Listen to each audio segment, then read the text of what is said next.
because they don't eat hot dogs because the hot dog they said they knew is crap meat, Mm. crap food. But my hot dog is not.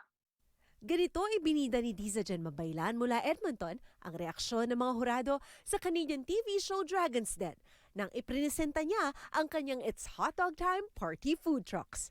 Nasarapan daw ang mga hurado na kilala bilang investors sa negosyo sa kanyang produkto dahil anya, omit ito at walang daya. My hot dog will hit the world. That's what I said. And then now people is like long lineup, like oh, every people like oh, this is different. 2018 nang simulan niya ang gluten-free at customizable flavored hot dogs. Naisipan daw niyang gawin itong gluten-free dahil siya mismo dati hindi makakain ng red hotdog dahil allergic siya sa gluten.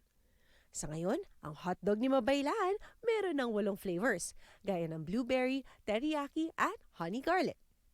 Anya, nais niya rin gawing abot kaya ang gluten-free meat sa lahat.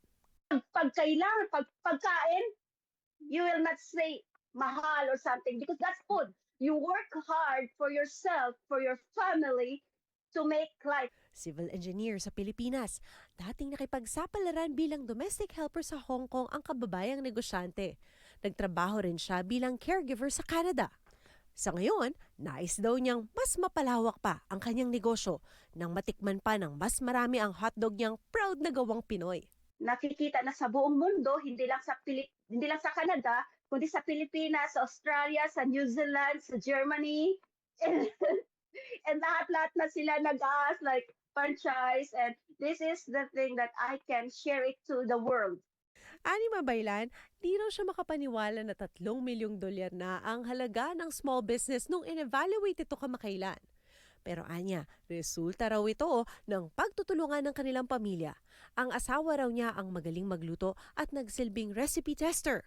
Ang kanyang anak, kasama niya raw sa pag-execute ng mga proseso at siya ring nagsilbing graphics artist sa karamihan ng kanilang ads. Nandyan yung asawa ko, anak ko na tumutulong sa akin. Ayan, talagang sacrifice din. Siya yung nagbibigay ng idea ko sa mga gagawin ko. Milagro raw ng Panginoon lahat ng naganap sa buhay niya.